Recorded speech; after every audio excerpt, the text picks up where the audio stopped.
mencuci popok, membantu untuk membereskan anak, membantu untuk nyebokin anak itu bukan aib bagi seorang laki-laki gitu. Itu memang sesuatu yang memang perlu untuk untuk dibiasakan gitu loh, bukan sebagai aib di masa bukan gitu. Jadi itu yang harus diberi pemahaman gitu untuk orang-orang yang mungkin baru akan menikah.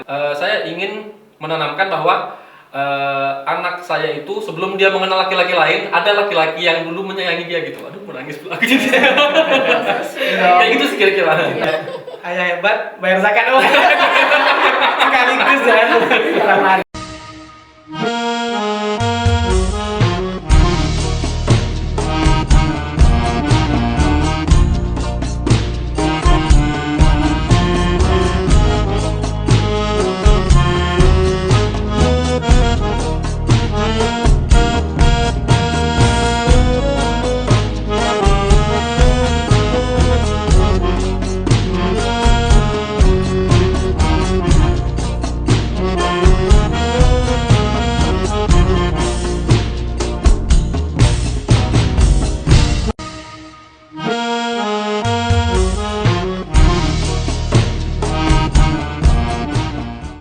Selamat datang di website Keluargaku. Website ini bertujuan untuk memudahkan masyarakat melakukan konsultasi dan konseling secara online serta mengakses informasi seputar Pusyandra Lancang Kuning dan program Bangga Kencana. Untuk mengakses website Keluargaku, Anda bisa mengetik www.keluargaku.org.id secara mudah dan gratis di Chrome atau Mozilla. Sebelum menikmati lebih lanjut fitur-fitur yang disediakan, Anda akan diminta untuk mengisi buku tamu dengan cara mengisi data diri. Di website ini kami melayani 8 pelayanan konseling yang terdiri dari informasi data kependudukan, konseling bina keluarga balita dan anak, konseling bina keluarga remaja dan remaja, konseling bina keluarga lansia dan lansia, konseling pranikah, konseling KB dan Kespro, konseling keluarga harmonis, dan konseling ekonomi keluarga. Anda bisa melakukan konsultasi konseling secara online yang tersambung langsung di WhatsApp konselor Pusyandra Lancang Kuning.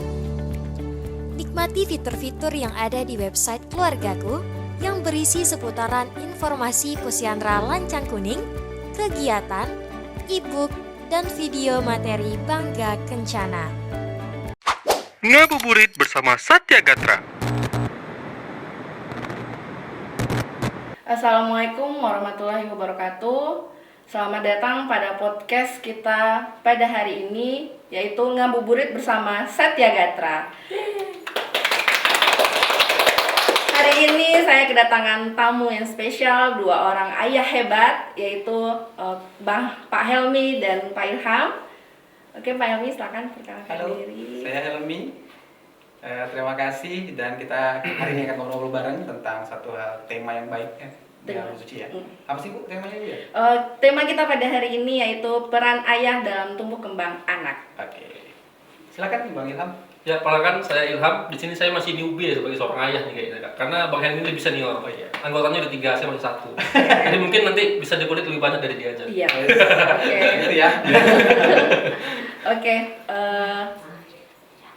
Tema kita peran ayah dalam tumbuh kembang anak.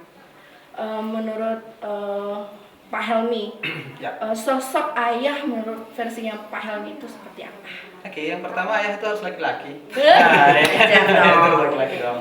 Kemudian sosok ayah yang hebat itu adalah ayah yang selalu hadir sih sebenarnya buat orang tua. Jadi bukan hanya kita sebagai ayah itu hanya dikatakan ayah karena kita sebagai kepala rumah tangga saja. Tapi seorang ayah yang baik itu adalah seorang ayah yang selalu hadir buat keluarga, baik buat istri sendiri, kemudian juga buat anak-anaknya. Karena gimana pun di dalam rumah tangga itu yang membawa ataupun menjadi nakoda dalam rumah tangga itu adalah ayah itu sendiri, gitu. Oke. Jadi ayah ini pemimpin dalam keluarga. Iya dong, karena memang kalau kita katakan kan banyak sekarang nih fenomena yang kita lihat banyak anak, kemudian juga keluarga yang saat ini nih sering broken, kemudian anak-anak yang akhirnya merasa tidak mendapatkan kasih sayang yang lebih dari ayah, itu menjadi satu hal yang menurut kita ya itu cukup kita sayangkan sih sebenarnya gitu. Benar nggak? Betul Bang. Nah, menurut Pak Ilham, sosok ayah versinya Pak Ilham ini seperti apa? Kalau bagi saya sendiri sih ayah itu bukan cuma sekedar mencari nafkah untuk keluarganya, tapi juga harus bisa menjadi sosok yang bisa ditiru untuk anaknya dari segi karakter, dari segi cara dia memimpin, dari segi cara dia bergaul juga itu anak pasti akan meniru dari ayahnya itu sendiri. Jadi sangat penting kehadiran ayah itu di dalam keluarga, terutama dalam tumbuh kembang anak gitu. Jadi anak itu tidak merasa dia tumbuh tanpa sosok ayah gitu. Jadi anak itu merasa dia punya orang yang bisa dia tiru, punya orang yang bisa dia jadikan panutan dalam menjalani tumbuh kembangnya nanti gitu. Kayak gitu sih. Nah, ini kalau kita membahas tentang tumbuh kembang, berarti ini ada peran ibu, ada peran ayah. Nah, menurut Kak Helmi, perbedaan antara peran ibu dan peran ayah dalam tumbuh kembang itu apa? Oke, kalau kita bicara ayah dan ibu di sini kan sebenarnya masalah tentang seksualitas aja sih sebenarnya. Ada satu orang yang dikatakan perempuan, kemudian ada yang satu lagi yang laki-laki. Memang perannya ada yang berbeda. Ya ada peran yang nggak bisa dimainin oleh seorang ayah. Misalnya adalah peran reproduksi pada seorang ibu tentu berbeda dengan peran reproduksi pada seorang ayah. Gitu. Kemudian bicara tentang melahirkan, kemudian menyusui itu hanya ada pada peran ibu. Namun di sisi lain sebenarnya ada peran ayah yang bisa juga dilakukan oleh ayah itu sendiri gitu. Nah sayangnya saat ini tuh banyak ayah yang ada itu merasa malu atau merasa di lingkungan masyarakat, kalau aku nih misalnya ada anakku pengen misalnya dia pengen nyuapin anaknya nih, misalnya seperti itu tuh merasa malu. Kenapa merasa malu? Karena di masyarakat itu yang dikenal untuk menyuapin makan, kemudian memandikan anak dan lain-lain itu adalah peran dari perempuan atau peran ibu. Nah sebenarnya itu sih sah-sah saja ya, dalam gender pun sebenarnya sah-sah saja sesuatu yang memang bisa dikerjakan oleh keduanya, mau itu laki-laki mengerjakan ataupun ibunya yang mengerjakan. Jadi semakin sering sebenarnya interaksi antara ayah dengan anak itu akan jadi lebih baik, karena anak akan menjadi tumbuhnya lebih percaya diri, bisa mengambil putusan dengan baik gitu. Jadi memang harusnya peran ayah itu sudah harus dimulai sebelum dia juga menjadi ayah sebenarnya gitu. Jadi nanti juga pasti ada kaitan sih dengan stunting nih, nanti kita juga akan pasti ngobrolin sebenarnya kenapa sih harus itu terkait ya antara stunting dengan peran ayah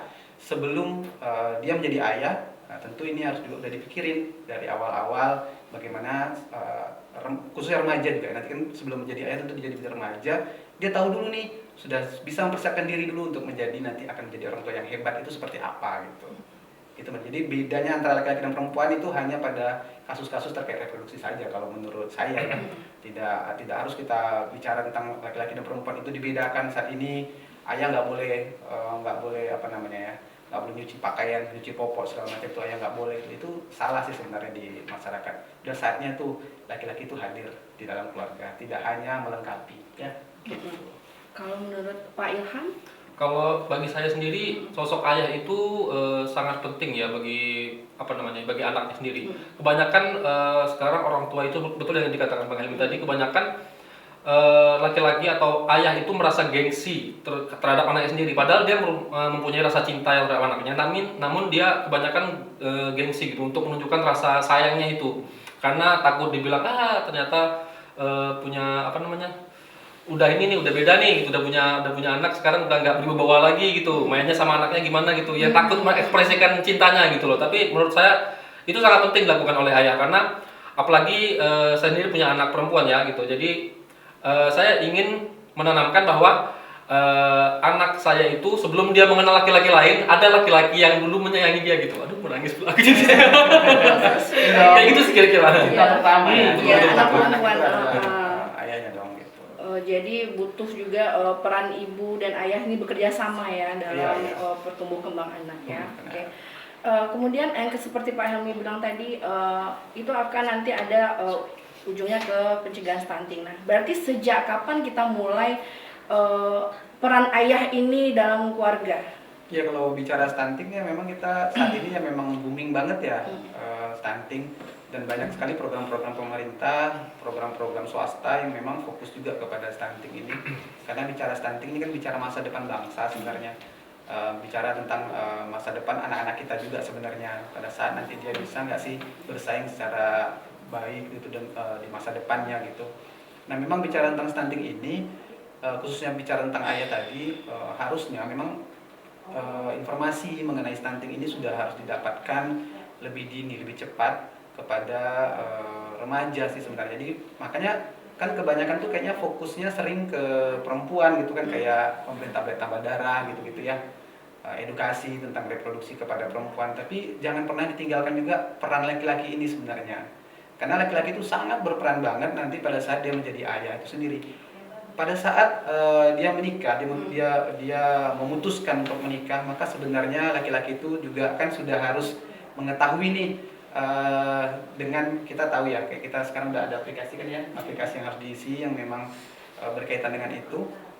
Maka kan seorang ayah itu ataupun calon suami tadi, maka dia kan sudah harus dikatakan siap, artinya tidak merokok gitu. Karena merokok bisa juga berimplikasi akan berakibat kepada nanti dia akan menjadi anak yang stunting. Terus juga banyak hal yang memang harus dipersiapkan laki-laki, terutama finansial. Karena memang kalau dia nanti sudah berkeluarga dan akan memutuskan memiliki anak, maka di fase-fase istri hamil ya, maka kan dia harus mencukupi gizi. Ya, jadi makanan itu kalau saya bilang bukan hanya cukup gizi, tapi juga cukup enak. Jangan sampai cukup gizi tapi tidak enak, ya kan? Benar ya, karena gizinya cukup, nanti nggak mau makan karena nggak enak, ya kan? Tapi ada dua-duanya, jadi makanan cukup gizi dan cukup enak. Jadi dua-duanya harus difasilitasi tuh oleh sang ayah sebagai kepala keluarga yang juga memberikan nafkah lah, nafkah ya, yang tadi kita sampaikan sebelumnya juga. Cukup gizinya, cukup enak buat ibunya sehingga ibunya mau menikmati kudapan yang diberikan, kemudian cukup untuk itu melengkapi gizi nanti untuk janinnya. Jadi kan kalau janinnya sudah tercukupi, gizinya sudah baik, maka kita sebenarnya sudah mencegah dari awal untuk seorang anak menjadi anak yang stunting gitu. Belum lagi seorang ayah nanti dia harus bisa mengkontrol dirinya supaya dia tidak merokok, karena memang merokok kan ternyata juga berakibat mengganggu janin itu sendiri juga. Jadi maka saya bilang kita bicara stunting maka peran ayah itu penting sih sebenarnya gitu. Tapi aku juga ini Bang, ada kepikiran gitu ya. Selama ini kan yang dikasih pelatihan itu kan lebih fokus ke wanita nih. Betul. Bagaimana bagaimana melahirkan anak, bagaimana pokoknya tentang wanita lah, semua tentang wanita sebelum menikah nih. Aku rasa ada perlunya kita tuh membuat pelatihan untuk untuk calon mempelai pria nih, khusus pria nih, karena banyak yang kita temukan itu di kehidupan nyata itu banyak mungkin suami-suami yang baru menikah nih mungkin ya, dengan yang baru kaget dengan kehidupan pernikahan nih. Benar. Yang mungkin yang biasanya dia mungkin bangun tidur sendiri tapi sekarang udah ada orang asing di sebelah dia. Siapkan dia. Nah, sudah ada orang asing, sudah ada orang asing kan, terus tiba-tiba nanti punya anak ada orang asing baru lagi nih gitu kan. Itu kan perlu pematangan mental yang bagus gitu, karena dan juga pemahaman bahwa yang kata Bang Helmi tadi bahwa mencuci popok, membantu untuk membereskan anak, membantu untuk nyebokin anak itu bukan aib bagi seorang laki-laki gitu. Itu memang sesuatu yang memang perlu untuk untuk dibiasakan gitu loh, bukan sebagai aib bukan gitu. Jadi itu yang harus diberi pemahaman gitu untuk orang-orang yang mungkin baru akan menikah gitu. Jadi jangan sampai nanti ketika menikah malah menghidupkan patriarki di rumah tangga gitu. Nah, itu yang jadi concernnya sih seperti itu. Iya, tambahan lagi tadi kan kita baru bicara sampai ke melahirkan ya, persiapan melahirkan gitu ya. Tapi sebenarnya ayah ini juga harus berperan pada saat mendukung ASI ya, maksudnya mendukung ibu untuk ASI, mengasihi daripada anaknya gitu. Karena kebanyakan tuh kita kan sering lihat juga banyak mungkin ya dulu tuh sering terlihat ada layanan-layanan kesehatan yang mereka mensupport formula gitu kan anak.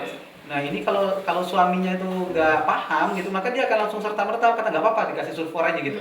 Atau nanti dia dengar dari teman, ngapain ribet-ribet anak bangun malam-malam kamu harus membantu istri dan biarkan anak-anak, maka perlu ada susu formula sehingga anaknya cepat kenyang, kemudian akhirnya tidurnya nyaman gitu. Nah itu kan yang banyak terjadi di masyarakat yang perlu diberikan edukasi kepada suami-suami nih. Jadi kita bicara tentang stunting tadi juga kita harus bicara bagaimana ayah pun mendukung tentang ASI ini sendiri gitu. Nah, makanan yang cukup baik buat ibu, kemudian ibunya diyakini tidak stres. Karena kan kita tahu nih kalau ibu tuh ngalamin stres, dia nggak nyaman, maka akan sulit dia untuk mengeluarkan ASI-nya itu sendiri gitu kan. Nah, jadi peran ayah memang kita sangat support, harus ada dan terus harus hadir, baik itu untuk anak dan juga untuk istrinya gitu. Karena kan kita menikah memang berkomitmen untuk hidup bersama dan akan memiliki keturunan. Maka salah kalau misalnya pada saat memiliki keturunan yang peduli itu hanya perempuan gitu. Betul. Nah, tapi harus ada laki-laki yang hadir dong di situ. Gitu. Nah, terkait tentang apa support terhadap perempuan atau seorang ibu pasca melahirkan, ini kita baru-baru ini mendengar kasus nih. Ada di Amerika kalau nggak salah ya, itu bayi ditinggalkan 10 hari Oh, iya. sama ibunya, alasannya karena ibunya Liburan. ini liburan. Nah, Ya, ya. akhirnya kan diadili dan perempuan itu dijatuhi hukuman seumur hidup. Ya. Nah, ini bagaimana nih tanggapan para ayah nih tentang kejadian si ibu ini dan bayi ini? Oke. Jadi kalau bicara tentang masalah kasus di Amerika itu kita cukup memprihatinkan juga ya, karena memang satu hal kebodohan ya kalau kita lihat bagaimana seorang ibu meninggalkan anaknya dengan botol susu yang ada gitu kan, sehingga anaknya diharapkan untuk bisa Survive. mandiri, survive gitu, hidup di dalam kesendiriannya dia. Kemudian di situ kalau kita lihat ya, karena kita ngeliat dari CCTV yang ada itu, kita cukup sedih gitu ketika anaknya harus kita berjuang gitu pada saat itu dan akhirnya meninggal dunia. Itu kita sayangkan, karena memang jangan sampai deh. Nah, jangan sampai di daerah kita pun ngalamin seperti itu. Misalnya Indonesia ngalami seperti itu, jangan sampai seperti itu. Karena memang kita ketahui, memang itu tadi saya bilang, ketika dia kaget, dia sudah melahirkan, kemudian kaget kan ada baby boom ya terjadi. Iya. Baby blues ya. Baby Ada blues. problem pada saat di diri dia tuh psikologisnya pasca terganggu, melahirkan. kemudian mentalnya terganggu karena tidurnya terganggu. Nah, ini akhirnya membuat stres sebenarnya. Nah, ketika itu terjadi, seorang ayah nih misalnya cukup main game gitu kan ya, atau dia ya udah pulang kerja tidur gitu kan, dia nggak mikirin kalau istrinya tuh akan ngalamin yang namanya tadi kita katakan baby blues itu sendiri, karena dia kaget dengan suasana baru, kemudian dia mungkin bingung, apalagi misalnya nggak ada orang tua atau mertua di samping yang membantu dia untuk misalnya minimal kalau anaknya nangis ada yang pegangin kayak gitu. Nah, mungkin banyak sekali orang tua yang terjadi saat ini tuh yang dia melahirkan, kemudian dia bersama suami istri aja membesarkan anaknya tanpa ada bantuan dari yang pihak lain. Itu tuh sangat merepotkan bagi orang tua baru, dan itu terjadi di Indonesia. Makanya butuh pelatihan tadi Butuh juga. ya, butuh Pemahaman, edukasi. karena transisinya tuh sangat jauh, transisi nggak ada gradasi, itu transisi yang sangat-sangat kaget ya. kontras ya, kontras. Nah, jadi emang harus perlu disiapkan mental yang cukup. Jadi nggak melulu wanitanya yang kamu harus begini ya, nanti kamu jadi ibu harus begini ya, enggak. Tapi ayah juga harus kasih pelatihan loh, serius itu, karena ayah lu seperti ini, nanti kamu setelah menikah kehidupan kamu akan seperti ini. Apalagi kan laki-laki ini biasanya sangat bermasalah dengan konsistensi dan ego biasanya kan gitu. Karena kalau misalnya dia begitu ketika dia sebelum menikah dia punya kehidupan yang mungkin lebih bebas, dan dia ketika dia menikah dia harus komitmen dengan keluarganya, itu kan sesuatu yang sangat kontras dari kehidupan yang lalu. Nah, itu yang harus dikasih pengertian sebelumnya gitu, karena kehidupan kamu akan nanti seperti ini dari yang kamu sebelumnya. Jadi kamu juga harus punya komitmen sendiri gitu, nggak bisa lagi dengan pembawaan kamu seperti yang dulu gitu. Ya nggak boleh lagi main batu domino itu, selesai kan. Iya. Kurang-kurangi bang. Anak-anak tuh di rumah gitu. Mobile Legend aja. Oke. Oke, jadi di sini artinya kita seorang ayah dan ibu harus adanya support system ya ke ibunya gitu, dan ibu juga butuh perhatian dari seorang ayah. Kemudian dari sisi anak nih, anak kenapa sih harus dekat dengan ayahnya menurut Bapak? Iya. Ayah-ayah hebat ini Karena gimana? kalau bicara tentang anak ya, anak itu ya memang harus deket dong sama ayahnya, jangan sampai dia deket sama ayah yang lain. Iya. Itu harus bahaya itu. Bahaya itu. Ya, jadi itu yang pertama. Oke. Dia harus deket sama ayahnya karena gini, gimana pun teman-teman semua yang ada di podcast kita pada hari ini yang dengerin, mungkin banyak orang di luar sana yang nggak punya kasih sayang ayah dari kecil, gitu kan. Banyak nggak ngedapetin, dan itu terjadi bukan hanya 1-2 orang, tapi banyak banget yang terjadi. Nah, peran ayah itu sendiri yang harus kita lakukan sekarang bukan hanya kita nih, mungkin yang kita laki-laki nih bukan hanya berperan kepada ayah yang untuk anak kita kandung sendiri, tapi juga kepada mungkin ada anak-anak yatim ya, anak-anak yatim yang saat ini juga tentu nggak ada ayah. Nah, peran-peran itu juga harusnya itu cukup juga diperhatikan, jangan hanya karena kita lihat jangan nanti ternyata kita bicara masa depan bangsa, oke anak kita udah oke gitu, tapi ada anak-anak yang lain yang memang butuh juga perhatian. Nah, bicara tentang tadi yang gimana sih kita sebagai dengan anak kita, kenapa anak itu harus dekat sama ayah gitu ya. Karena memang saat ini tuh ketika anak itu dia harus mengcopy sebenarnya. Pada waktu usianya di balita itu dia suka mengcopy ya. Mencontoh apa yang dilakukan. Kalau ayahnya suka marah-marah, maka anak itu juga akan melakukan hal yang sama. Misalnya kemudian ayahnya suka mukul, maka dia akan melakukan kepada temannya. Nah, dia ketemu sama temannya, dia mendominasi, kemudian dia juga memukul temannya karena merasa itu suatu hal yang wajar yang dilakukan juga ayahku ngelakuin seperti itu gitu. Jadi bisa dibilang ayahnya sebagai model ya. Iya, jadi model. Jadi itu harus jadi contoh dulu sih sebenarnya gitu ya. Mungkin bisa kita gini ya. Ya, karena kalau dari segi manusiawinya juga kan wanitanya kan lebih ke perasaan. Terus kalau laki-laki kan lebih ke logika. Nah, jatuhnya itu ketika ada masalah, laki-laki ini bisa memberikan solusi secara menyelesaikan masalah itu secara logika gitu, tidak melulu dengan perasaan. Jadi kalau misalnya di dalam keluarga itu hanya condong kepada satu sosok ibu atau sosok ayah, itu kan tidak seimbang jadinya. Tidak ada, anak itu tidak bisa mencari solusi dari berbagai sudut gitu.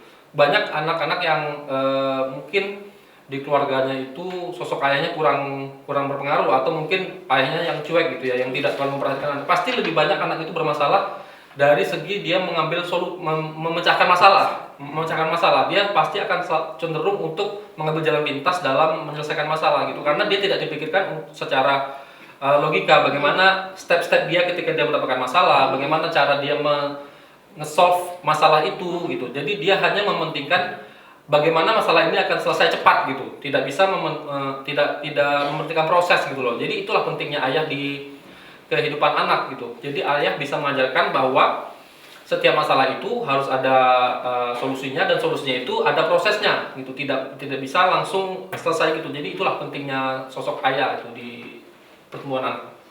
Jadi nggak main perasaan ya, kalau misalnya anak ngambek berhari-hari gitu, terus harus dibujuk gitu. Jadi kita harus membuat anak harus bisa dari kecil ya. Ini kalau masalahnya ini kita harus ngapain. Gitu. Dia tahu hukum sebab akibat. Jadi kalau kamu begini, kamu akan begini. Kalau saya begini, saya akan begini gitu. Itu yang harus ditanamkan oleh sosok ayah. Nah, untuk kedekatan nih dengan anak dengan anak perempuan dengan ayahnya, anak laki-laki dengan ayahnya, apakah ada perbedaan dalam pola asuh menurut Bapak? Sebenarnya kalau laki-laki dan perempuan tetap ada perbedaan ya untuk dalam pola asuhnya sendiri. Karena gini, contohnya gini. Kalau kita ketika sebagai seorang ayah, kita hadir bukan hanya hadir gitu aja loh. Misalnya pulang, kemudian kita lihat anak kita sedang bermain, ya udah kita hadir, salah, kita cium, kita salam gitu aja. Nggak seperti itu, tapi juga kita harus ngayomin itu gitu. Misalnya anaknya lagi sedang ada mainan atau sedang melukis lah, paling gampang tuh melukis, sering mewarnai. Terus dia tuh kayak kebentur, dia punya problem kebentur, terus dia minta tolong nih sama ayah tolong nih bantuin. Nah, sebagai seorang ayah kita tuh nggak harus bantuinnya kita mewarnai loh. Kalau kita membantu warnai, anak itu menjadi seorang anak yang nggak bisa ngambil keputusan malah kita harus kasih solusi. Nah, ini ada pilihan warna. Kamu mau pilih nih, mau warna apa yang kamu sukain. Nah, kalau misalnya warnanya ini akan jadi lebih gelap. Kalau warna ini akan jadi lebih terang. Kamu suka yang mana? Ya, tapi nggak bisa membuat garis. Kita ajarin cara bikin garisnya. Kemudian akhirnya dia sendiri. Nah, itu membantu anak banget pada saat nanti dia sekolah. Dia juga udah bisa memutuskan sendiri. Aku harus buat garis. Aku harus milih warna yang mana. Kayak gitu tuh. Contoh kecilnya kayak gitu. Jadi keberadaan seorang ayah itu tidak hanya say hello, kemudian juga merasa udah ada di rumah itu aku adalah ayah yang hadir gitu. Enggak, tapi kita harus hadir seutuhnya gitu. Jadi nggak ada lagi misalnya kalau saya pribadi gitu, kalau sudah di rumah itu saya nggak ada lagi yang namanya kita habiskan waktu kita tuh dengan handphone kita gitu. Kita boleh sih pakai gadget kita gitu, tapi pastikan ada ruang dan waktu yang buat anak kita gitu. Seminim-minimnya kalau saya itu setiap malam ya. Setiap malam itu ke anak-anak tuh pasti saya cerita. Dan ceritanya terus berbeda. Nah, kenapa harus cerita terus berbeda? Jadi setiap anak saya itu kalau mau tidur tuh menanti-nanti untuk cerita dulu. Jadi saya tuh kalau orang yang mungkin nggak kebiasa gitu ya, pasti ngerasa stres. Saya dulu awal-awal juga gitu, ngerasa aduh mau tidur stres dulu gitu, karena harus pikir cerita. Gitu. Mau cerita apa lagi ya gitu. Gitu ya, mau cerita apa lagi. Dan anak saya yang aneh itu, anak pertama saya itu kalau dia cerita itu harus ceritanya nggak boleh yang sama. Kalau udah pernah sama, dia pasti bilang ini udah pernah diceritain. Berarti udah banyak stoknya dong. Iya, jadi kalau udah bisa bikin buku sebenarnya. Udah bisa bikin buku gitu. Nah, itu anak pertama. Kemudian dia sudah mulai dewasa, udah sampai sekarang udah SD ya. Udah kelas 4 SD, jadi dia nggak terlalu intens lagi lah untuk cerita, karena udah kamar sendiri gitu. Nah, sekarang anak kedua berbeda lagi. Tapi mirip gitu, miripnya artinya gini, dia suka cerita, anak laki-laki cerita. Tetapi dia cara saya cerita dengan anak perempuan dengan anak laki berbeda banget. Itu memang saya bedain banget karena di perempuan saya banyak menyentuh untuk cerita bagaimana dia berperan sebagai perempuan, kemudian menyentuh secara bagaimana nanti ketika dia dewasa dia harus menjaga diri dan mengagar dirinya gitu. Nah untuk laki-laki berbeda lagi, saya cerita dia banyak tentang hewan ya, karena memang dia suka tentang hewan gitu, cerita tentang hewan-hewan gitu, tapi itu bicara tentang struggle-nya hewan gitu, bagaimana hewan pada saat itu ngambil keputusannya sendiri ya gitu. Jadi itu akhirnya diresapi dan di akhir cerita kita harus sampaikan kesimpulannya, apa sih beda, apa ininya, apa yang bisa kamu ambil gitu. Dan itu tiap malam. Nah jadi kalau saya keluar kota, saya tetap cerita juga, video call. Sekarang tuh kadang-kadang teknologi juga bikin kita gampang, kadang bikin cerita sulit gitu. Tapi sekarang harus video call. Jadi mau sebelum tidur harus cerita. Gitu. Makanya hampir dipastikan setiap hari itu punya stok cerita. Gitu. Jadi kita bikin buku cerita desa ya. Itu contoh project beda antara laki-laki dan perempuan. Kemudian yang kedua untuk memandikan. Ketika kita punya anak perempuan, kita harus pastikan sampai usia berapa sih kita boleh mandiin anak perempuan tuh sebagai seorang ayah. Karena ada batas-batas tertentu yang nggak boleh disentuh. Gitu. Nah kalau kita anak laki-laki juga sama. Nah saya gambarin mungkin yang sambil nanti kita nggak ngobrol juga. Karena gini, saya pernah baca buku, kemudian saya juga ngadapin di pekerjaan saya. Banyak sekarang kita dengar tuh kasus LGBT ya. Nah, LGBT itu ternyata dari hasil-hasil penelitian, dari buku-buku literasi yang kita baca, itu tuh kegagalan anak sebenarnya. Kegagalan anak karena pola asuh orang tua yang salah. Nah, kemudian ada lagi yang kedua, kegagalan anak mengkopi. Jadi karena hadir ibu yang mendominasi, anak mendominasi ibu, jadi dia menjadi mencontoh seperti menjadi ibu. Jadi kalau dia laki-laki, dia pengen mencontoh menjadi perempuan. Karena dominasi perempuan di rumah tangga sangat besar. Nah, bapaknya ketakutan gitu sama ibunya, itu nggak boleh. Atau ibunya menyuruh-nyuruh bapaknya di depan anaknya, itu nggak boleh. Karena akan berpengaruh banget kepada anak yang laki-laki, dia ngerasa perempuan itu lebih superior dibandingkan laki-laki, itu nggak boleh.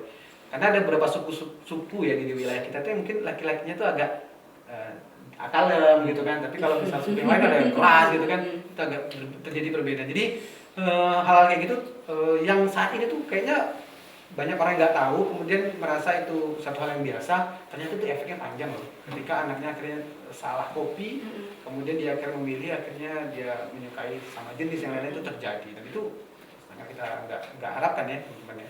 Gitu sih. Kalau saya sih kayak gitu lah. Pak Ilham bagaimana? Kalau saya sendiri sih mungkin perbedaan antara anak laki-laki dan anak perempuan mungkin karena saya baru punya anak perempuan. Doain aja saya kedua dapat laki-laki ya.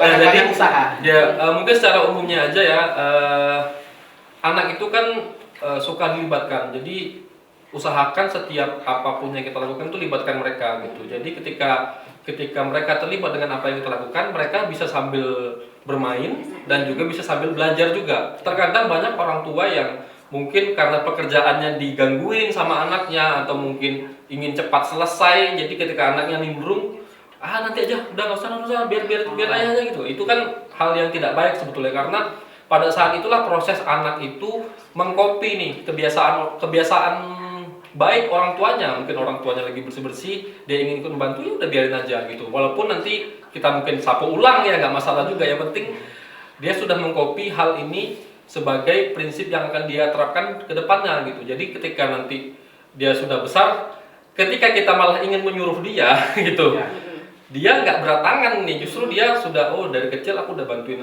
orang tua aku kok, jangan sampai sekarang kita awasin, jangan ganggu sampai udah besar nanti kita suruh dia nggak mau lagi. Jangan salahin anaknya loh, karena dari kecil dia udah dilatih untuk kayak gitu. Nah di situ juga kan proses anak untuk bisa bekerja sama gitu loh, bekerja sama dengan orang tuanya sebelum dia bekerja sama dengan orang lain. Jadi ketika dia nanti berhadapan dengan orang lain untuk melakukan sesuatu atau untuk solving masalah, dia nggak kaget lagi gimana cara berdiskusi, gimana cara untuk menyampaikan pendapat. Di saat itulah momen-momen emas bagi orang tua kalau menurut saya terhadap anaknya gitu. Karena kalau dalam mungkin kita menemani anak itu bermain, ya itu kan dunia mereka yang memang mereka senangi. Tapi ketika anak itu terlibat dalam hal yang kita kerjakan, itu hal yang di luar dari dunia mereka. Jadi itu bisa menjadi hal yang mereka ingat gitu. Apalagi itu momen-momen bersama orang tuanya kan, bisa menjadi pedoman bagi mereka untuk ketika mereka bertemu dengan teman-temannya nanti. Jadi mereka tidak minder karena mereka tahu di rumahnya ada orang tua yang selalu dukung mereka. Kayak gitu sih menurut saya. biasa nih bapak-bapak hebat kita ini. Oke, next ada kasus nih yang saya juga baru tahu nih, ternyata Indonesia itu dapat peringkat nomor 3 itu fatherless country. Ya, jadi di mana fenomena tidak adanya kehadiran ayah dalam tumbuh kembang anak. Nah, bagaimana nih dari resepsi ayah-ayah hebat kita ini,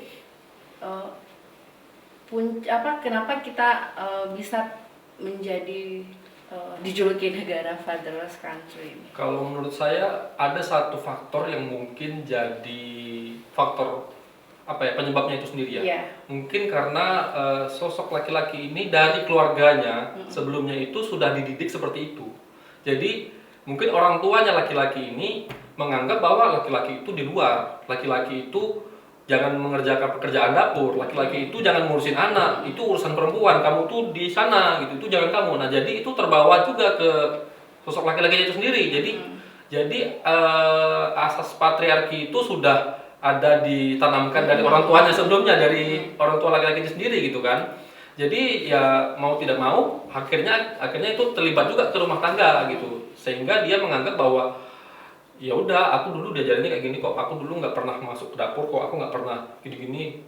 Jadi itulah tadi sebabnya timbulnya fatherless country itu, karena dia merasa bahwa tanggung jawab mendidik anak, tanggung jawab ngurusin anak, tanggung jawab bermain bersama anak itu bukan tanggung jawab dia gitu. Tanggung jawab dia yang mencari nafkah, itu aja. Urusan anak sama istri itu nggak tepat juga. Makanya itu banyak terjadi fatherless country tadi. Mungkin ada sebagian orang yang dia mungkin bersikap ingin bantu istrinya, ingin bantu anaknya, ingin bantu sama, tapi ya tadi perpengaruh orang ketiga tadi nih, kamu tuh kok kayak gitu, kamu tuh jangan kayak gini, itu tadi ya, jadi penyebab. Jadi masalahnya itu udah kompleks sih, udah banyak. Jadi memang harus ada pembaharuan lagi nih soal pemahaman ini posisi ayah di rumah ini. Nah, ini berarti terkait dengan pekerjaan ya, karena ayah beranggapan dialah yang harus mencari nafkah untuk keluarga. Sementara kita lihat nih zaman sekarang ini ibu juga bisa jadi wanita karir gitu kan. Jadi nggak muluk pekerjaan itu untuk ayah saja, ibu juga bisa membantu ayah dalam segi pekerjaan. Jadi artinya di sini harus ada peran ayah dan ibu yang sama-sama dalam terlibat dalam tumbuh kembang anak gitu. Nah, menurut Pak Helmi nih, untuk dari sisi seorang ayah yang bekerja dan ibu bekerja ini dalam tumbuh kembang anaknya bagaimana? Ya, memang kalau kita lihat ayah ibu yang bekerja kan menjadi tantangannya jadi lebih ya. Punya tantangan berbeda gitu dibandingkan misalnya ayah yang bekerja, ibunya di rumah, atau ya mungkin punya pekerjaan di rumah yang ada yang sering terjadi di masyarakat. Karena memang ini agak membagi perannya agak sulit nih, karena memang keberadaan anak ini ada nih teman-teman, bukan keinginannya sendiri loh, tapi ini kalian sebagai orang tua yang menghadirkan dia gitu kan. Nah, maka kita nggak boleh tuh, kita nggak care kepada dia gitu, jangan sampai dia kekurangan kasih sayang gitu. Makanya untuk permasalahan kalau memang ini kan itu kesepakatan kedua belah pihak, apabila ibu dan ayah akan bekerja, maka pastikan anaknya mendapatkan pelayanan yang tepat gitu. Jangan sampai teman-teman juga memberikan satu pelayanan pengasuhan, mungkin manggil pengasuh segala macam, tapi pengasuhnya bukan pengasuh yang memang bisa membawa anak kita menjadi lebih baik gitu. Jangan sampai nanti pengasuh itu ngajarin sesuatu yang kasar gitu, kemudian yang membuat anak kita tuh menjadi anak-anak yang nggak bisa kita kontrol gitu. Makanya memang kalau saya sih lebih senang nih, kalau saya pribadi lebih senang nafkah itu harusnya tanggung jawab laki-laki sih sebenarnya. Karena memang termasuk cuci piring, cuci baju itu sebenarnya tanggung jawab laki-laki. Cuman perempuan boleh membantu, kan gitu, boleh membantu.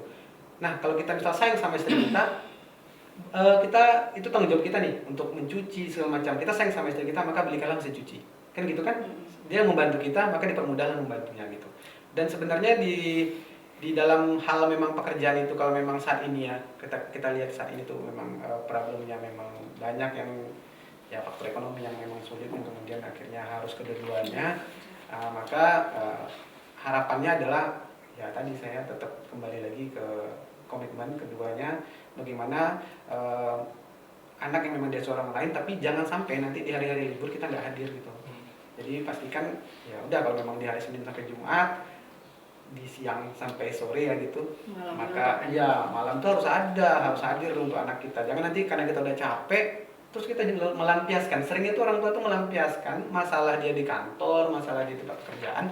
Pas pulang anaknya nggak tahu apa-apa loh. Padahal anak cuma nanyain, mama aku baru dapet ini dapat nilai tadi di sekolah, aku dapat segini. Apa sih nanti aja. Iya. Nah itu akan membekas Bekas. banget ke anak gitu, karena memang ya dia orangnya nggak salah loh sebenarnya. Anak itu dia nggak salah loh, dia pengen pula lah apa yang dia lakukan itu mendapatkan Ya, apresiasi gitu kan dari orang tuanya. Tapi akhirnya dengan cara kita yang kayak gitu yang salah itu akan mengganggu psikologis. Maka yakinlah mungkin beberapa kali akan datang dia nggak akan pernah ngasih tahu kalau dia tuh punya problem di sekolah, dia berantem di sekolah, ya kan, dia mengalami pelecehan mungkin di sekolah, dia nggak akan cerita ke orang tuanya, kan dia ngerasa orang tua itu bukan tempat yang aman buat dia. Nah itu yang memang ya udah, kalau memang kita tadi, kalau memang kata Mbak Uci, bagaimana fenomena ini ya, ini fenomena yang terjadi nggak bisa kita pungkiri, tapi pastikan ketika kita mengambil keputusan untuk kita tetap sama-sama bekerja suami istri, maka pastikan anak jangan pernah tinggalkan, karena mereka hadir bukan karena keinginan mereka, tapi kita yang menghadirkan dia. Oke.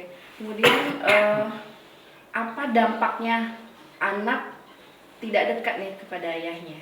Nah, dampaknya itu apa tuh? Dari Ilham mungkin Pak Ilham. yang Iya. anak satu apa? Iya, yang versi anak satu, versi Itu anak pula ya. tiga gitu.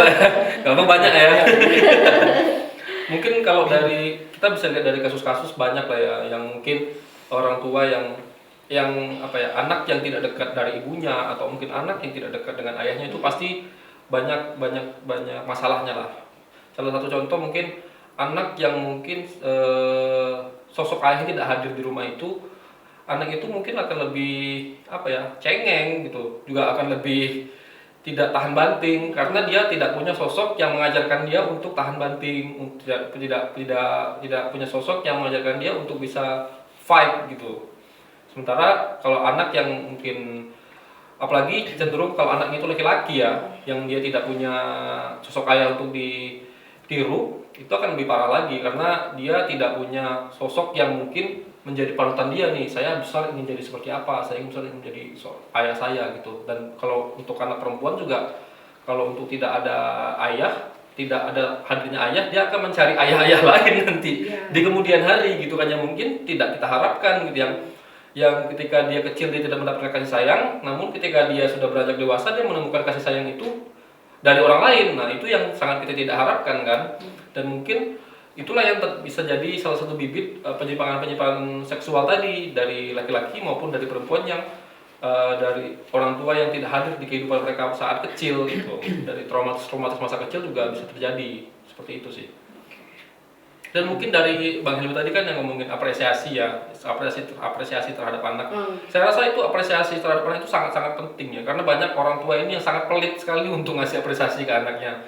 Karena mungkin yang dibuat anak itu mungkin sepele, mungkin gambarnya mungkin masih jelek atau gimana. Apa sih salahnya kita kasih apresiasi? Tepuk tangan itu nggak berat sama sekali gitu loh. Jangan sampai kita menjadi orang yang pelit dengan apresiasi terhadap anak. Apalagi anak itu kan saat dia masih kecil tuh dia akan mengingat semua memori-memori gitu. Jangan sampai nanti ketika dia sudah besar dia tidak punya semangat lagi untuk berkarya, tidak punya semangat lagi untuk apa ya, untuk berprestasi, karena dari kecil dia tidak pernah mendapatkan apresiasi dari orang tuanya. Percuma juga saya mau ngapain juga aku dapat capek-capek belajar, ngapain juga aku capek-capek ngerjain ujian, toh nanti di rumah juga nggak dapat apresiasi. Itu yang sangat penting sih bagi anak-anak itu. Sekecil apapun harus kita apresiasi. Jangan pelit apresiasi kepada anak itu, karena itu apresiasi itu hal yang sangat tidak berat sekali gitu. Murah ya. Murah sekali apresiasi itu. Kita nggak ngeluarin duit untuk kasih dia jajan gitu. Betul. Ya betul sih, kalau saya sih melihatnya kayak gini. Bicara tentang anak itu, apresiasinya tuh yang paling simpel adalah ketika kita mau menghadirkan diri kita harus buat anak kita tuh menanti-nantikan kepulangan kita, itu pertama. Jadi kalau saya tuh, kebiasaan saya adalah setiap pulang tuh saya pasti bawa buah tangan lah gitu. Mau itu yang permen Rp1.000 atau berapa, pokoknya ada buah tangan yang saya bawa. Karena dengan kayak gitu awalnya itu kan menjadikan anak yang memang dia menunggu kehadiran menanti ayah kapan pulang. Aja nih ini gitu yang pertama. Nah, kemudian yang kedua, permainan simpel. Saya lebih senang permainan-permainan yang ada adanya sentuhan antara ayah dan anak gitu, dibandingkan misalnya menggunakan main games media gitu, karena memang itu lebih berkesan, kemudian akan tersimpan di memori alam bawah sadar anak gitu. Kayak contohnya gini, kita main kuda-kudaan, main kapal-kapalan, main kejar-kejaran, lari-lari, main bola, semua itu kan adanya sentuhan antara ayah dan anak, dan itu sangat baik dan juga membuat memorinya lebih bagus. Kemudian anaknya juga menjadi anak-anak yang saya yakin, karena itu juga dialami oleh beberapa orang, misalnya yang saya lihat orang-orang sukses, peran-peran itu ada. Tapi ada satu kendala nih sebenarnya di tempat kita, gak semua ayah bisa hadir gitu, karena mungkin ayahnya ada yang kerjanya tuh jauh di luar kota, kemudian ada lagi yang mungkin kerjanya tuh kapal gitu, ada di kapal gitu kan, yang dia pulangnya mungkin sebulan atau 2 bulan sekali, itu kan memang agak sulitnya untuk dia akhirnya harus hadir bersama anak. Nah ini kan juga perlu kita akomodir nih, perlu kita kasih informasi juga. Nah kalau mengenai hal itu, teman-teman sekarang udah canggih ya, sebenarnya video call tuh harus dong gitu. Kalau bisa di video call ya video call anaknya, tanya kabar, tanya ada cerita. Oh kita bisa ngabisin waktu berlama-lama ngabisin paket nih buat cari-nyari lah, searching segala macam untuk medsos gitu, tapi kok nggak bisa gitu, misalnya kita nyediain waktu setengah jam aja untuk kita bisa ngobrol sama anak, sehingga anak itu menjadikan setiap hari itu rindu untuk dia bisa ngobrol sama ayahnya, misalnya melalui melalui telepon gitu, atau melalui video call yang kita lakukan dengan keluarga kita gitu. Terus yang selanjutnya juga yang kita harus pastikan adalah ketika jauh kayak gitu, maka ibu berperan nih, karena ibu akan menjadi peran ibu dan ayah itu akan iya. Tapi ibu sedapat mungkin ceritakan yang lebih baik tentang ayah. Yang nanti ibunya malah, ya ini bapaknya bapaknya pulang nih, bapaknya ini gini. Jadi ada memorinya, oh jadi laki-laki itu kayak gitu ya, kayak gitu brengsek kayak gitu. Itu yang harusnya dia, ya maksud saya paham ya, maksudnya ibu pun juga harus memainkan peran gitu. Jangan sampai nanti anaknya kayak kebingungan. Yang namanya ayah tuh kayak mana, udahlah ayah gak hadir gitu kan, kemudian dia kebingungan. Ya, kayak tentara itu kan banyak yang gak hadir. Nah, itu juga penting sih, Ci, untuk kita informasikan ke orang-orang ataupun ayah-ayah yang ada di luar sana gitu. Itu, Ci. Nah ini terkait dengan anak perempuan dengan ayahnya nih. Nah ini ada kasus nih di sekolah, itu anak perempuan atau remaja putri ini dia mohon maaf nih bisa dibilang dia suka live streaming, live TikTok gitu, mencari cuan, alasannya mencari cuan gitu dengan berpakaian yang tidak senonoh ya. Nah itu pas ditanya kenapa dilakukan, alasannya karena ibu saya membiarkan saya seperti ini dan menurut saya itu baik gitu. Nah ternyata dia nggak tahu kalau itu jadi viral di sekolahnya, dan akhirnya sekolah memanggil dia dan memanggil orang tuanya. Jadi ternyata ditelusuri ibunya single parent. Nah jadi sosok ayah itu dia tidak hadir dalam hidup dia, dan dia pun ibunya pun tidak pernah menceritakan seperti apa ayahnya. Jadi akhirnya dia mencari perhatian lewat live TikTok itu dari perhatian laki-laki itu dari live TikTok. Kemudian dia lebih senang itu dihargai melalui live TikTok. Padahal di kehidupan sehari-harinya di sekolah dia pendiam dan dia takut gitu dekat dengan laki-laki. Tapi nggak tahu ternyata di balik itu kehidupannya dia bahagia dengan sosial media gitu. Jadi ternyata di sini memang penting sekali ya peran ayah di sini ya, apalagi terhadap anak perempuannya. Nah, jadi kalau menurut Pak Helmi sama Pak Ilham nih, bagaimana sih kita menyikapi ibu pejuang ini yang single factor ini terhadap anaknya?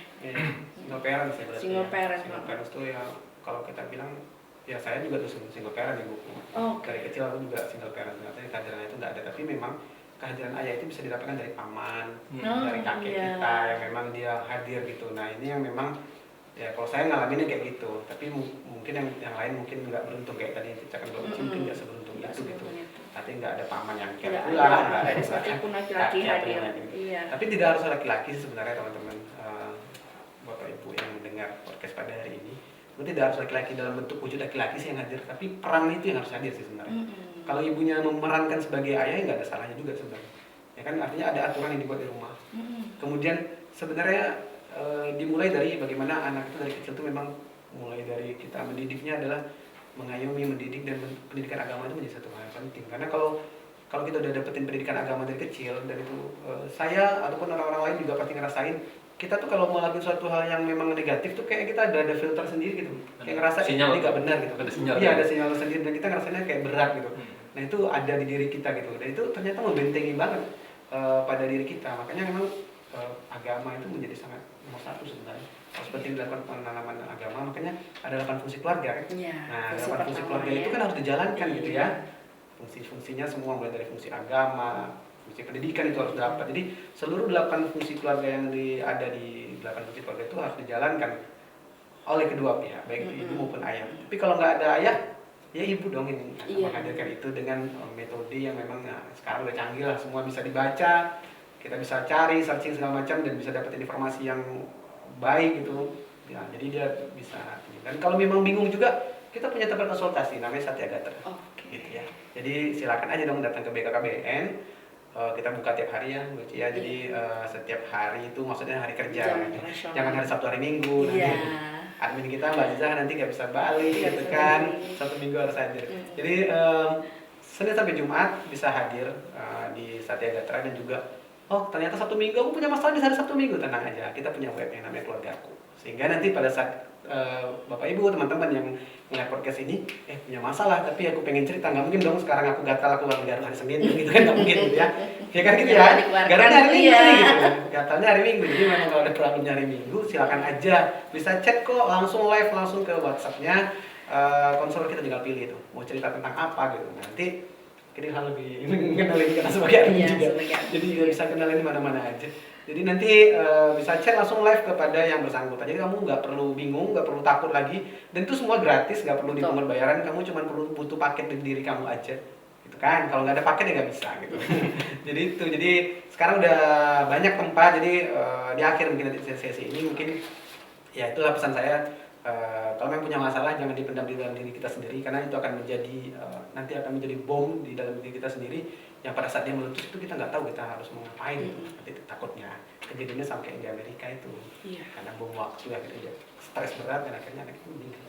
Tapi kalau di Amerika itu sebenarnya bukan karena dia stres sih Bang, karena dia liburan sama pacarnya aja. Dan itu bukan ayah lagi, pacarnya. Tapi ngomong-ngomong soal single parents tadi sih, kalau buat saya ada mungkin perlu penanganan bukan penanganan sih, pendampingan khusus untuk para single parents, terutama bagi yang ibu-ibu ya. Ayah sih juga penting sih kalau dia single parents, karena tidak mudah untuk menjalankan dua peran sekaligus, apalagi ketika anak itu sudah mulai dewasa dan bertanya, mana orang tua saya yang satu lagi gitu, kenapa gitu. Itu kan jawaban-jawaban yang tidak semua single parents bisa jawab sebetulnya. Di tengah dia harus mencari nafkah untuk anaknya, di tengah dia untuk mendidik anaknya pula, di tengah dia harus menjawab pertanyaan-pertanyaan yang mungkin akan menimbulkan luka di dalam hatinya lagi gitu. Jadi kan itu banyak sekali masalah-masalah yang ada di dalam diri single parents itu sendiri. Maka tidak mengherankan ketika banyak anak-anak yang seperti Kak Oci bilang tadi yang menyimpang dari norma-norma itu ya karena tidak adanya kehadiran salah satu tadi, entah ayah, entah ibu, yang dia tidak mendapatkan kasih sayang atau dia tidak mendapatkan perhatian dari orang tuanya. Kalau kasus yang tadi kan mungkin karena dia dari kecil tidak mendapatkan perhatian dari sosok ayah gitu yang berbeda jenis kelamin dari dia gitu kan, sehingga ketika dia besar dia mencoba mencari perhatian dari laki-laki lain gitu. Dia merasa perhatian laki-laki itu bisa membuat dia merasa nyaman gitu. Nah itulah yang sangat kita hindari sebetulnya. Jadi saya rasa perlu juga ada pendampingan untuk para single parents tadi. Mungkin bisa ke Satya Gatra langsung Bang ya, yang sudah disebutkan tadi. Tadi kita perlu buka layanan satu lagi tuh, pendampingan janda-janda gitu. Masa pendampingan single parents, nggak semua janda loh single parents tuh Bang. Ya, nanti kita bikin lah pendampingan khusus buat single parents ya. Program ya. Mudah-mudahan nanti kita bisa ceritain. Iya. Program kita ya. Insya Allah. Nah, terakhir nih. Dari tema kita itu peran ayah dalam tumbuh kembang anak. Artinya seberapa penting atau seberapa besar atau dalam 100% berapa tuh ukuran besarnya peran ayah dalam tumbuh kembang anak? Iya, Gimana, Pak? Saya nggak berani ngasih nilai. Persen. Guys, nilai.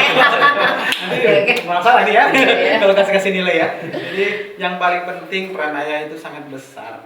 Artinya perlu dan penting. Jadi nggak hanya penting tapi juga perlu. Jadi keduanya harus ada berbarengan. Jadi ketika perannya ini ada, maka sebenarnya kalau saya bilang gini, rumah tangga itu kan dibangun bersama, maka perlu ada kedua-duanya hadir. Nah, jadi tidak bisa hanya dibebankan kepada perempuan atau ibu aja untuk mengurusi rumah. Bukan hanya mengurusi bukan hanya mengurusi anaknya aja, tapi juga mengurusi rumah tangga secara umum gitu. Jadi peran kita dalam sosial laki-laki memang jangan merasa karena kita merasa kita di atas segalanya gitu kan. Kadang-kadang kan mikirnya gitu karena budaya patriarki kita jadi superior, merasa kita yang lebih daripada yang lain, sehingga kita menggampangkan segala hal. Teman-teman, ini udah zaman yang berbeda, sekarang udah banyak tantangan yang dihadapi oleh anak-anak kita di masa akan datang. Maka ini peran kita tuh harus hadir, kita harus datang dan menghadirkan diri gitu, tidak lagi merasa malu, dicemooh orang, kita takut gitu. Enggak, ini kan keluarga kita. Kenapa sih? Betul. Ini keluarga kita mau anak kita menjadi masa depannya seperti apa, itu kita loh yang tetapin. Orang lain tuh nggak ada pengaruh apa-apa sebenarnya secara garis besar gitu. Maka hari ini tuh udah harus tetapkan, kalau anak pengen sukses maka kau harus hadir. Tapi kalau memang teman-teman memilih anaknya akan menjadi anak yang akhirnya nanti susah memilih hidupnya, menentukan bagaimana hidupnya, ya itu juga pilihan teman-teman sih kalau di kita. Cuman terakhir ini karena saya tetap promosi lagi, kalau ada problem jangan lupa ya Satya Gatra. Oke, Pak Ilham. Mungkin saya ini ya, kan mungkin lagi kita lebaran nih. Ah. Ini peran ayah nih di lebaran juga sangat penting nih menurut saya. Jangan mendidik anak di saat lebaran menjadi seorang pengemis. Karena Iya. biasanya kita lebaran kan salaman sama om yang itu Iya, Biar dapat iya. duit banyak gitu. Ah. Itu menjadi salah satu hal yang akan diingat anaknya. Wih, Minta THR sama iya, om jadi gitu. dia menganggap orang nilai orang itu dengan uangnya, dan juga dia menimbulkan mental minta-minta dari diri. Berikanlah contoh orang tua yang baik bagi anaknya. Kalau dikasih ya diterima, tapi jangan sampai kita bilang tuh om itu banyak duitnya tuh, apalagi terang-terangan itu om itu sukses tuh minta duitnya dong sama itu salah jangan sampai kayak gitu. Itu akan jadi diingat oleh anak-anak. Itu saya mungkin menjelang lebaran ini ya, kita lagi lebaran. Iya. Oke. ya, Baik. lebar itu maafan ya bukan Iya. duit ya. Iya. Oke, artinya di sini saya dapat menyimpulkan bahwa untuk peran tumbuh kembang anak itu harus ada kerjasama nih yang baik, yang konsisten antara ibu dan ayah. Jadi nggak muluk urusan perkembangan anak ibu, tapi ayah juga terlibat. Tidak harus tidak jadi alasan pekerjaan seorang ayah itu tidak di luar. Di rumah dia tidak mendidik anaknya, itu tidak jadi alasan. Walaupun ayah tetap menjadi tulang punggung keluarga, tapi di rumah dia juga membantu perkembangan tumbuh kembang anaknya. Oke, terakhir lagi nih, apa nih quotes untuk ayah hebat? Oh gitu, tadi nggak dikasih tahu ya? Coba ini, Sekarang ini ya? langsung mikir jadi. Aku semuanya nih. Oke, coba. Sikat aja ya. Sikat aja. Ayah hebat, ayah terlibat. Asik. Mantap. Kalau Pak Helmi, Apa ya? ayah hebat, idola anaknya. Ya. Ayah hebat, bayar zakat dong. Sekaligus ya, Ramadan kan. Iya. Artinya gini, kalau saya quote saya, kalau pengen anaknya sukses, kamu harus hadir sebagai ayah yang hebat. Oke. Itu nasihat sih, bukan quote sih. Oh iya. Nanti dibuat lagi. Iya. Oke. Terima kasih sudah mengikuti podcast kita ngabuburit bersama Satya Gatra Lancang Kuning. Oh iya, udah mau berbuka ya? Udah buka ya Allah. Alhamdulillah. Alhamdulillah. Sebentar lagi ya. Oke, kita sudahi dulu. Assalamualaikum warahmatullahi wabarakatuh. Waalaikumsalam warahmatullahi wabarakatuh. Ngabuburit bersama Satya Gatra.